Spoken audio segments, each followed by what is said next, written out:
Hello, it's Diane here, back again with another tutorial or bag sew along, and this one is for the Miss Maggie handbag by Emmaline bags.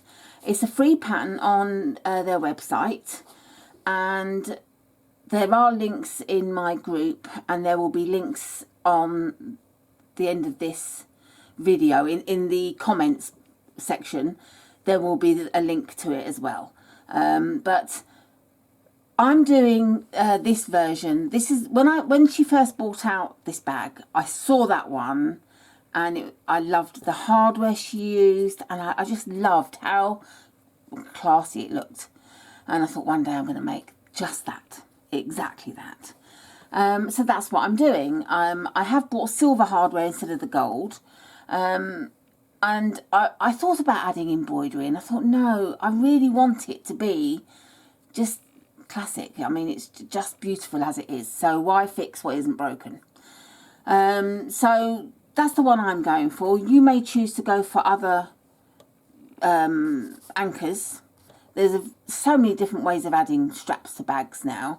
You can choose what you like to. I am showing how to do this one.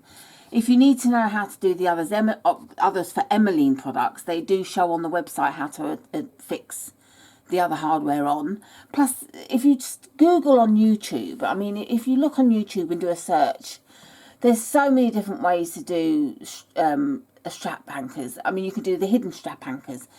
Type that in on YouTube and it will come up. So, you know, if you need to know other ways, there are those out there. So, I've got my bits and pieces together. I've got my bag feet. I'm adding large bag feet, so I've got them prepared. You need a magnetic snap. I've chosen an 18mm thin snap. They do say you can choose what size and type you want to use. I've got my handmade label, which I always love to add, and then I've got my wonderful heavy duty press snaps. Now, I love these press snaps. They're like posh cam snaps. And I haven't used cam snaps since I've been using these, because cam snaps just don't do it for me anymore. I love how they can really add quality to your item that you're making. So you need 2 lots. So you have to use 4 different pieces for per snap. So you need 2 lots of that. Your trusty double cap rivets. They don't say how many to use, but I've always made sure I've got a good supply in.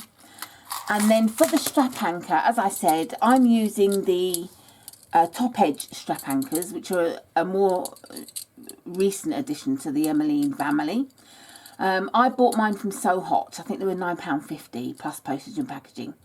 And they came the next day. So if you need to know where to get them, that's where you get them. That's if you're in the UK, of course. If you're abroad, get them from Emmaline in Canada. I don't know if anywhere else sells them. I'm afraid so. You may know. So we've got our bag pieces that we needed to cut out. I'm using black vinyl and a lovely matte black vinyl. So I've done my strap pieces, and I'm just looking, because you know I cut the pieces out a few days ago, and I can't remember what I cut out. Oh yes, that's right. These are the interior top facing pieces, so they'll go inside the bag at the top. And then of course I've got my 2 outer pieces. Then we've got the linings. Now I've got the 2 lining pieces. I thought I'd just use some nice fabric for inside. And then there's a slip pocket as well, which they tell you about. They don't tell you about adding a zipper pocket, which I always like to put a zipper pocket on my bags. So I'll be showing you how to put the zipper pocket in. And then we've got the foam, which is one large piece of foam that she's used. This is Bosal fusible. I don't fuse it. I've said before, I do not fuse my foam. If you fuse your foam, you're going to end up with wrinkles. It'll look horrible. So I buy some really, really cheap poly cotton. I mean, it's cheap as chips. something like £1 a metre or something. And I iron it onto the foam both sides, so that then in future, if, like when I've made the bag, if I want to press the lining, it will stop this fusing to the lining. Obviously it's not going to fuse to the outside of iron. I'm not going to iron the outside, but I don't want it fusing anywhere by accident, so I will be making sure that both sides are covered with the cheap polycotton that I buy. So I do suggest that. Bose or sewing foam is quite hard to buy, and it's more expensive. So I do buy, in the UK, I buy this from Amazon via Supermarket USA. So it comes from America. I buy the larger piece, and I think 36 by 58 inch, I think. Let me have a look. Yes, 36 by 58 inch. It's like the double size, and it's £15, just over £15. So I always get this. It takes a month to come. So I've just, and don't order more than one at a time because you'll pay customs charges. So I've literally this week bought one each day, so that they're shipped separately, so that you don't get the charges. So I always make sure I'm really stocked up with that. It's the best I've found. It's definitely my favourite to use. Flex foam I find very thick and not so easily managed. And I've tried cheaper alternatives. Headliner, yuck. Someone suggested a company called E-Foam, which I bought some of, and it came this week. I spent £20 on it, and it is horrendous. Absolutely worthless. I asked if I could return it. I had to pay £8 to return it, plus I had to pay for the postage to return it. I thought, oh, I can't be bothered, so I'm just going to bin it. But I even glued several layers together to form a thicker layer, thinking perhaps I could use it that way. No. So I don't suggest you try any other products. Get the right products. Buy the products for the job. You might like flex foam. Try it. I didn't like it, but then I know plenty of people that do like it, and they don't like the Bosal. So it's definitely personal choice. But please try and use the things that are fit for the job. They're made for the job. So if you want a good bag, I know it's expensive, but if you sell your bags, add it to the cost, and that's what you charge. So, and the last piece we use is the peltex for the bag base, to give it that little extra firmness. So they're all the pieces that we need, plus thread. Obviously I'm using black thread. Oh, and sorry, I forgot, because I've already added it, the interfacing. I use Shapeflex SF 101. I love this stuff, absolutely love it. I've got it in black and white, and you can get it over here, and sometimes you can even get a deal on Amazon for 30 quid for a whole bolt, 10-yard bolt, which is amazing, but not very often. I'm very lucky that my friend Maureen, whenever she sees Joanne selling it at a huge discount, she lets me know. And I recently bought 2 10-year bolts for I think £36, £38 total, and then she's shipping it over for £20, £25. So I'm paying, you know, like £50-60 for 2 bolts that will keep me going for quite a long time. So if you have a friend in America, ask them to do that for you. When Joann's has a big sale on their interfacings, ask them to go and get it for you and send it to you. It's very much worth doing rather than paying the UK prices. Obviously, if you're in America, lucky you. So I've already attached my interfacings onto the backs, so they're all ready to go. So I'm ready to start sewing, and so I shall sort myself out and come back with the start of it. Before we start sewing, I wanted to show you my foam with the polycotton ironed on it. It's very thin, as you can see, hopefully. If you can see, it's very thin. In fact, if I put something of colour behind it, I don't know if you can see that or not. No, I don't think it comes out on the camera. Anyway, it is very thin. So I've just ironed it on, and this is why I don't fuse to my proper material. I admit I was a bit heavy-handed. I didn't do it as neatly as I normally do because I wanted to show you the problems that can arise, because this isn't going to be seen, so it doesn't matter. You can get bubbling in your fabric, and you can get wrinkling. You can get creases. You can get all of these when you fuse to your cotton, and that's why I don't fuse it to my cotton. Now you can iron it all smoothly and it can look perfect, absolutely perfect. Then when you turn your bag the right side out through your little opening in your lining, something happens and it just creases. And so you think, okay, I'll iron it, and you iron it and it gets worse instead of better, and you can't get rid of it. So I can't stress strongly enough that you don't fuse to your fabric. Fuse to your cheap poly cotton that you got down the market.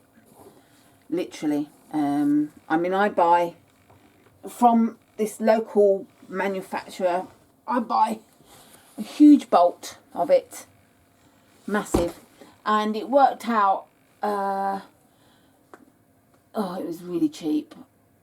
Really cheap. I can't even think. I think it was for a whole bolt here, this 20-yard bolt. I think I paid, oh, I don't know, about £25. So it's just over £1 a metre, which you can't complain. So it's worth doing. So if you can get the cheap fabric, get the cheap fabric and fuse your foam. And here endeth the lesson. So I shall come back in a moment with the start of the sewing. Okay, so forgive me if I do things that are slightly out of shot. I'm trying to do the things and look at my lens at the same time, at my little screen, to make sure I'm in shot. But sometimes I forget to look because I get carried away. So if I do something out of shot, please forgive me. I've not got anyone filming it for me. I'm doing everything myself. So we start with the cutting out of the corners. And you basically want to do, this is a 2-inch ruler. So I'm going to start at the bottom, and there's my 2-inch. 2 inches there, 2 inches there. And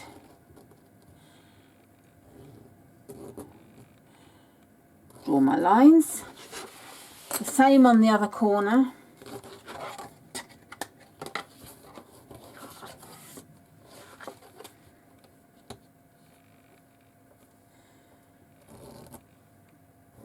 Two inches. And then on the other piece you also need to do that.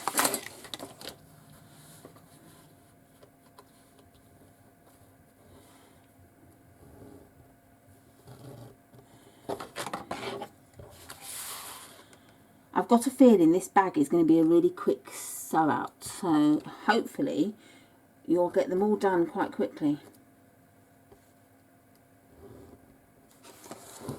Okay, so we've marked our corners, and you can either use a rotary cutter or scissors.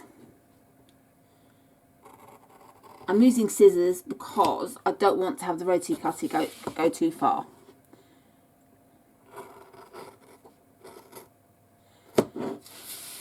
I'm doing that out of shot, aren't I? Yep.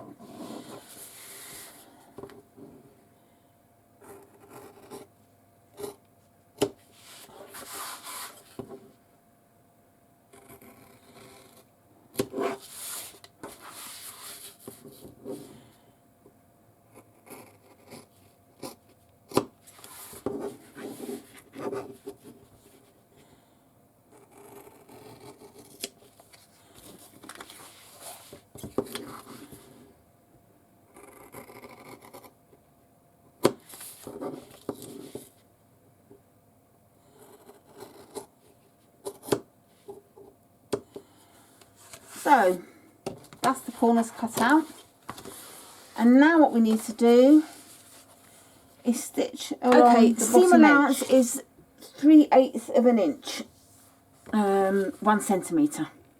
So you stitch along the bottom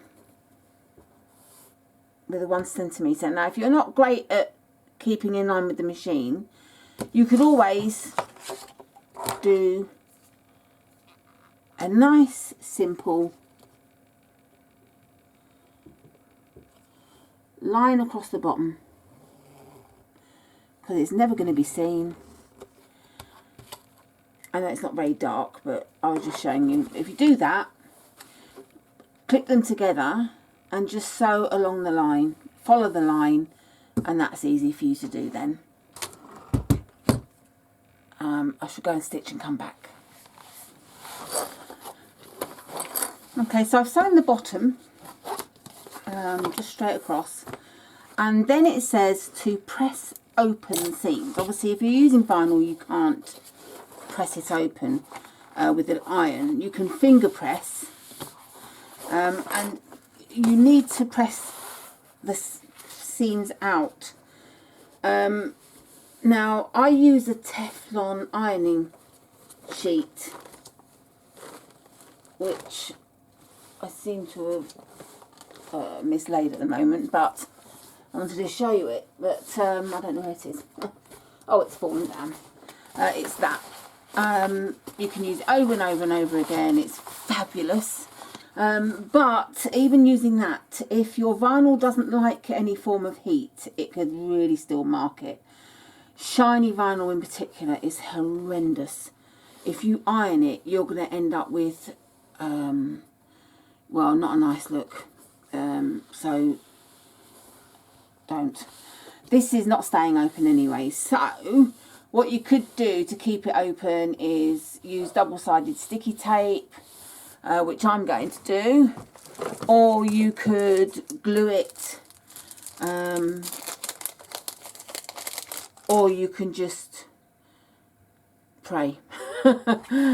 Just so carefully holding it down as you go, but I like to try and make my life as easy as possible, and double-sided tape makes my life easy, or easier.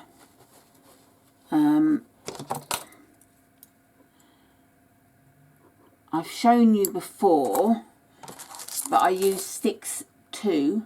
I get it from Amazon in the UK, and I just bought 6 rolls of it for £15 something on Amazon.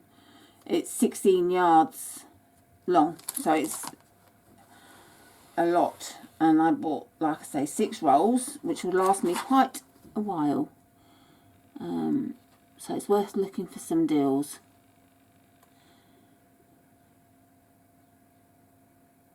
But I love it because it's only 3mm wide. Oh goodness me, got it.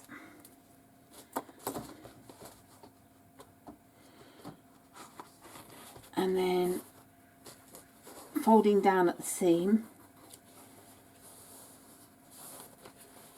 that's that side done, and then repeat.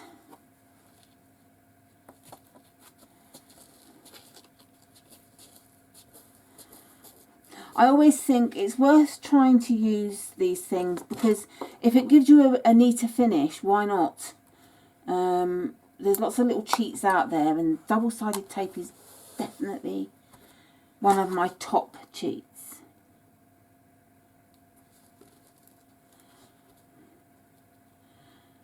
I think if we had a confessional box for sewers, I would be going and saying, I confess my sins of using a whole roll of double-sided tape in my sewing this week. So that's pressed both of them down. I'm going to go to the machine and I'm going to top stitch along each side, do with them. So I need to run along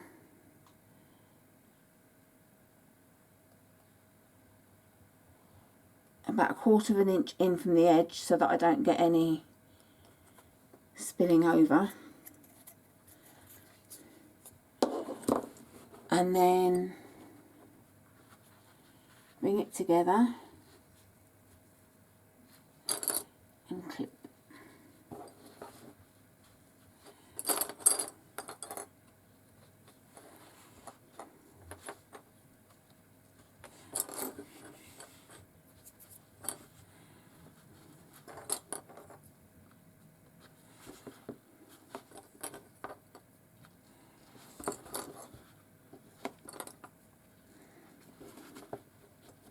Oh, I've got my finger in the glue.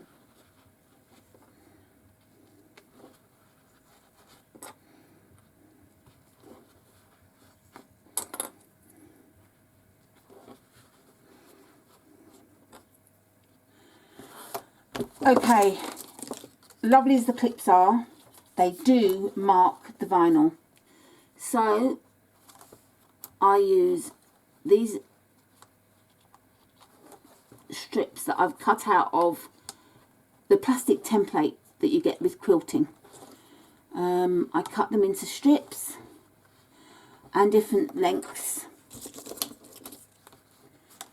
and it stops the vinyl from getting marked.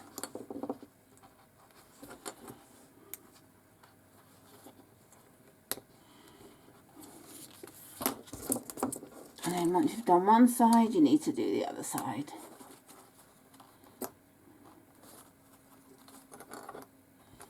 And this is where I also add more clips.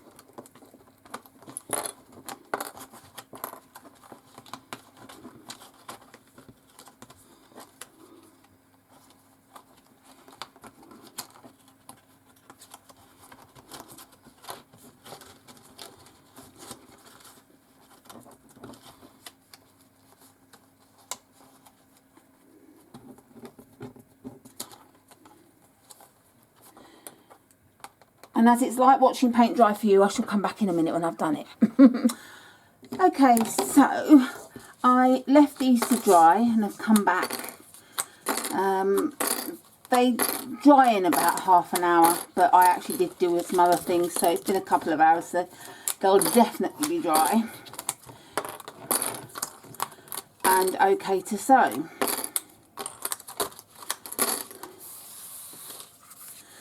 So as you can see, there's very, very, very faint marks. If I hadn't have put that plastic on, there'd have been really deep marks. So these will just come out in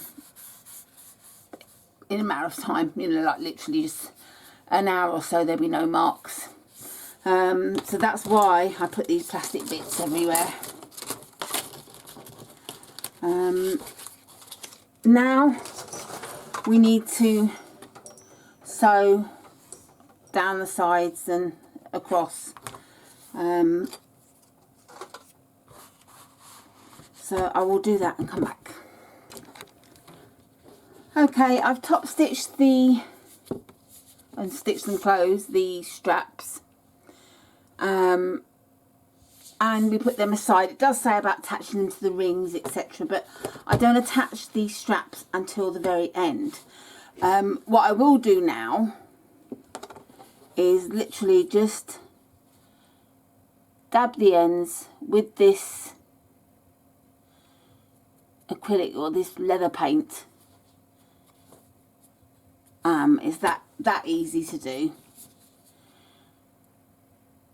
and I prefer using my fingers because I actually find I control it better with my fingers than if I use the brush. I'm more likely to splodge it everywhere else. Just make sure it's not on the other sides. And this just gives it like a sealant at the ends. It stops the ends getting sort of fluffy and rough, and it just sort of water seals them really. And that's that. So they're completely finished, and I can put them aside until later. And now the other part we have to do is going back to our pieces that we've sewn already. We need to attach the foam to them. That's the next step. And the foam, as you will see, is a lot bigger than the pieces. A lot bigger, actually. I'm not very happy about the excess wastage. Had I realised it was going to waste so much, I mean, that's a lot of foam that I have wasted. And I did the right measurement. Yeah, so I'm not too pleased with that.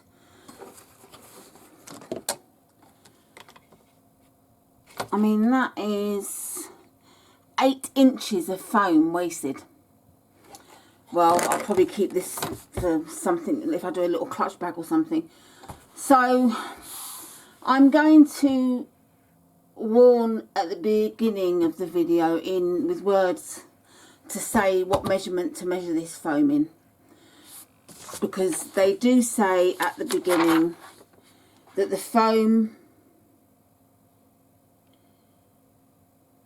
is cut 17 times 34 inches, which I did, and it needs 13 times 26 inches actually. So I'm quite surprised at that.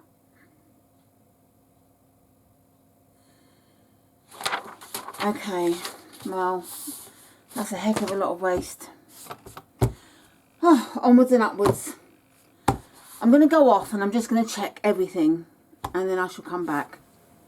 Okay, I've double checked and the sizes I've used for this is correct. So you only need to cut a 26-inch maximum length of foam. So I will warn you of that before you start. I'll put a post in the group to say as well. So I'm going to cut this foam now.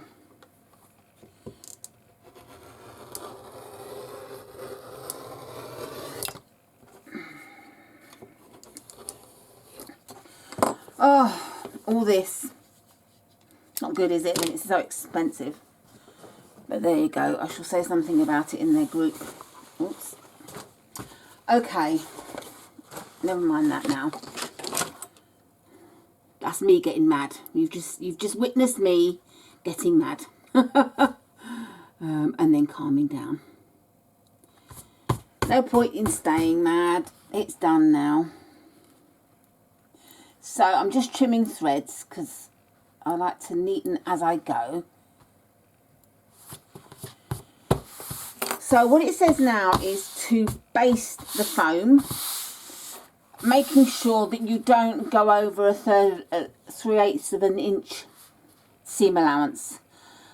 And it does say about pinning it. Well, you can't pin it because if it's vinyl that you've used. So I would suggest, because it's not going to be for too long and it's going to be in the seam so you won't see it in the final product, is to just use clips to attach it.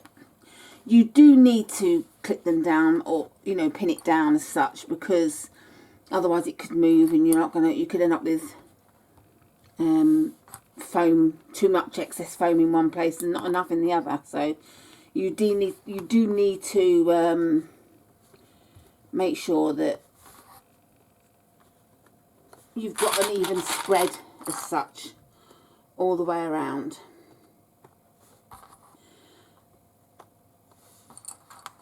And then once you've clipped all the way around, do a basting stitch if your machine can do it, or do it by hand even if you can.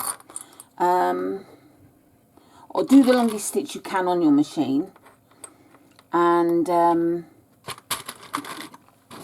make sure that you're not going over the edge of your seam allowance, and just stitch all the way around so that you're stitching the foam to the outer piece, so that you've got it attached. Then I shall come back when I've pinned and then I've sewn to show you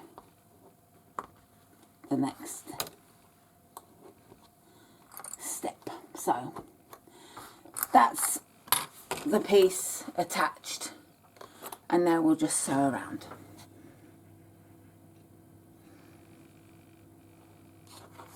Okay, so I've sewn all the way around the edge with quite a long basting stitch, and what you need to do is at each end is stop an inch before and start an inch after each corner, because what you want to do is trim the foam across so that your corners aren't so bulky. I did forget that, and I've carried on stitching, and I remembered as I got to here. So what I've just done is done a forward and reverse stitch here on each corner, so I can just snip those basting stitches,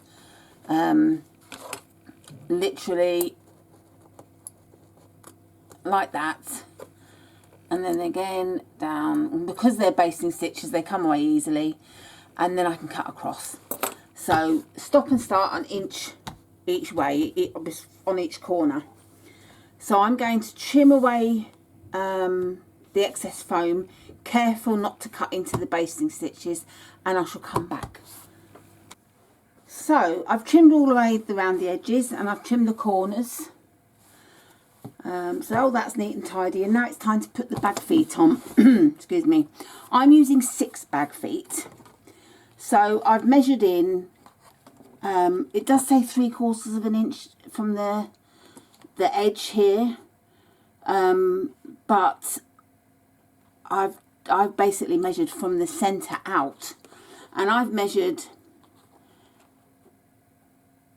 put the centre line of my ruler on the seam, and then I've measured 2 inches in and 1 inch from the centre, and then again on the other side, and then I found that there was an 8-inch distance between the 2 dots, so then I put one at the 4-inch mark.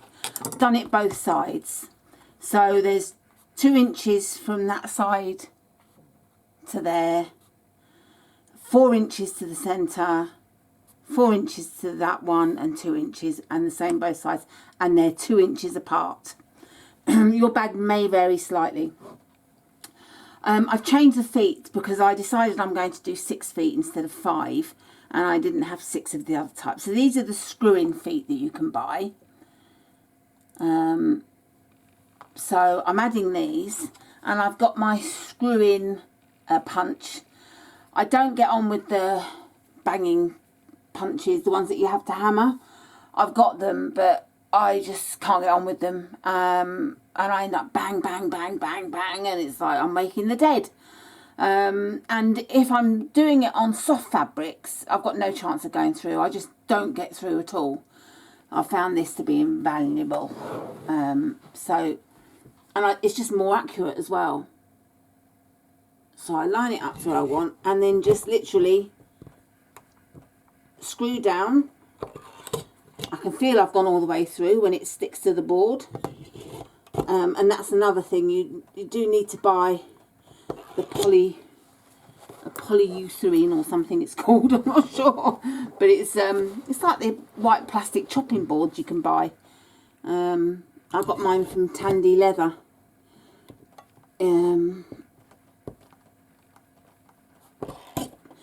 Because otherwise you will damage your cutting board.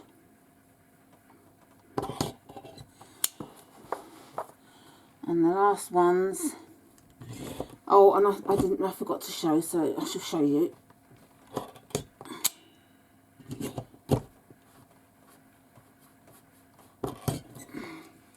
I beg your pardon, I forgot to show you, I've added my peltex piece, just tacked it at the ends.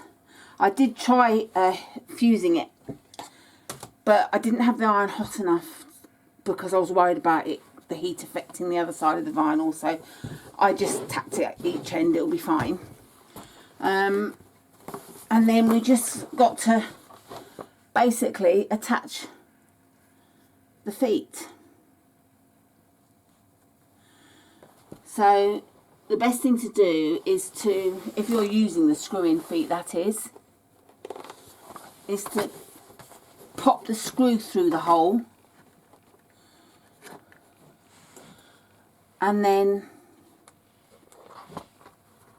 hand screw the foot on.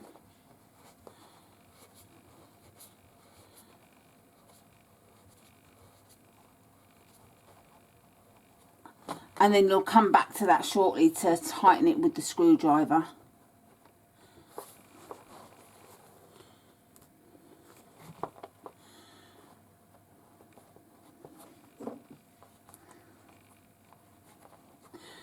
And as earlier, you don't want to sit watching me doing these. So I'll continue to do it, but I will fast forward wind.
So that's all the feet attached.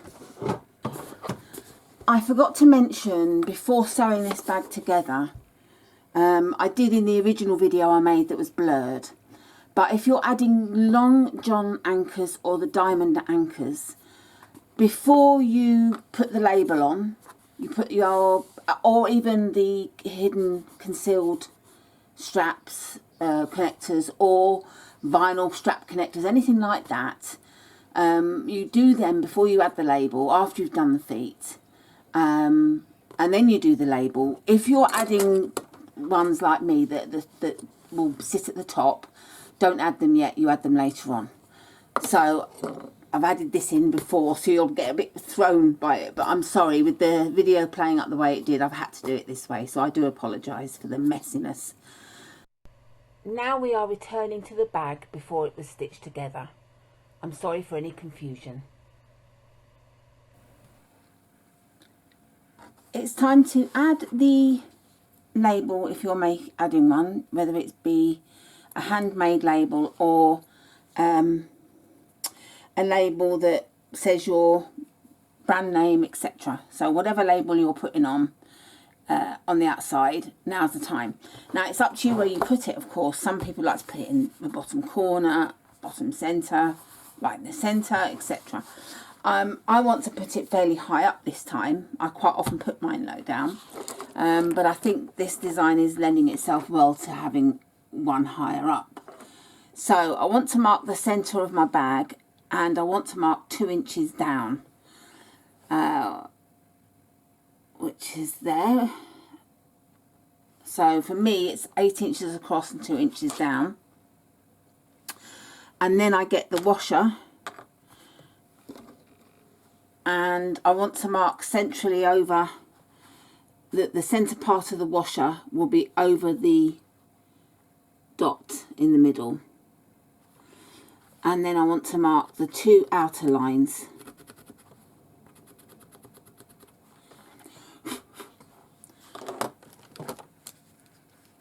And I always just double check that the tops of the lines end in the same place, which they do, because I don't want a wonky label. And then making sure my fingers are nowhere near the back, so please don't worry, I pierce through. I get lots of comments on my YouTube channel saying, oh, you nearly stabbed yourself with the craft knife or with the rotary cutter, and I don't. I'm nowhere near. It may look like it on the camera, but in all the years I've been sewing, I've cut myself once with the craft knife, and that's because I left it on the table like that, was busy sewing, swept my hand across and sliced my hand. That was my fault, obviously, but not whilst I've been actually using it. Now I always put it back in the sheath that I made for it. So that's the cuts for the label. If you want to glue it on there, do so now, but I don't feel the need to be honest.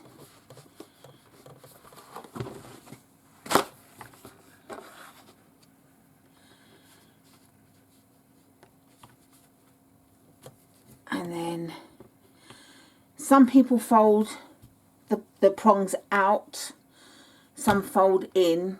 I fold in, as you can see. I find that if I put them outwards, you've got a risk of coming through on the end. So it's just habit that I always fold them in, but it is entirely up to you. And then, like we did with the magnetic snaps, I like to fix some peltex to stop this rubbing away on the lining, cotton lining. Just the added protection.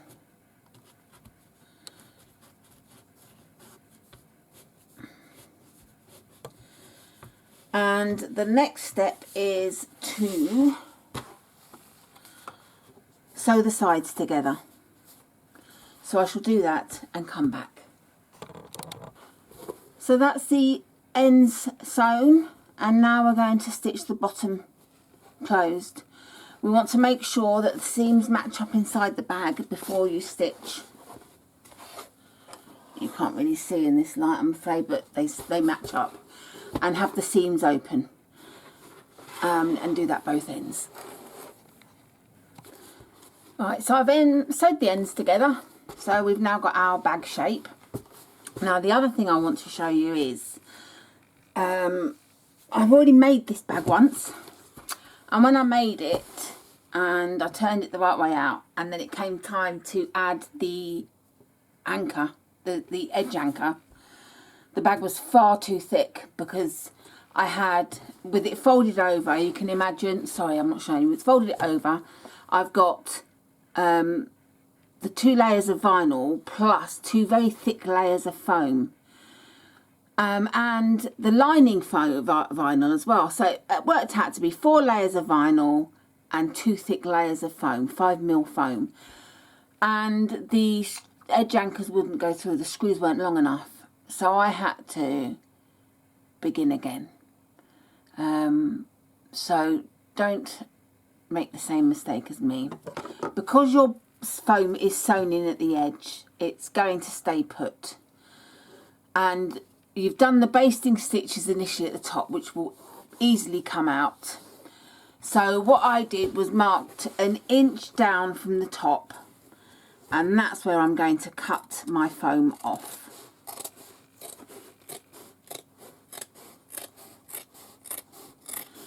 It doesn't tell you to do this in the pattern, but trust me, if you're making a vinyl bag in particular, you really do need to do this. And as you can see, the basting stitches come out nice and easily.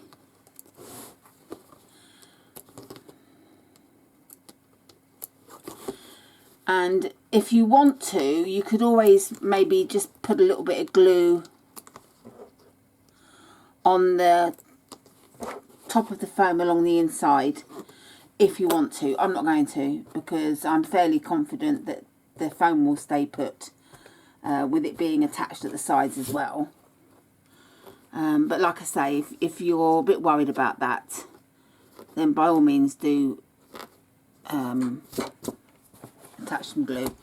Then do the same along the other side.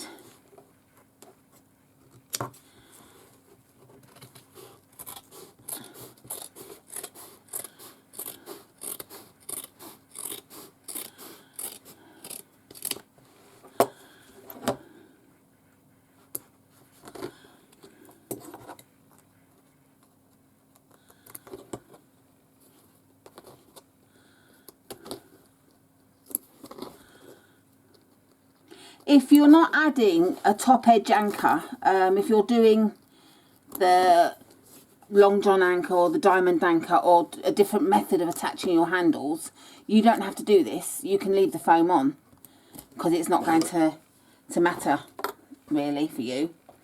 But if you're doing a top edge anchor, you do need to do this. So that now when it folds over, it's going to be 2 layers of vinyl. And that's it.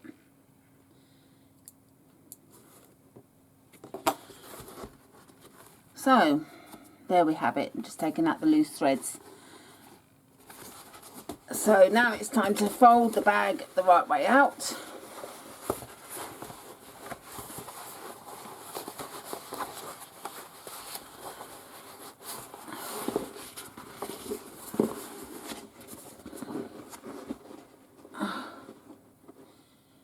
And this is where I said about the seam, making sure the seams match on the ends, which they do, both ends. So that's why you wanted to make sure of that. So there we have our bag, ready and waiting for the lining to go in. So we're going to go on to make the lining.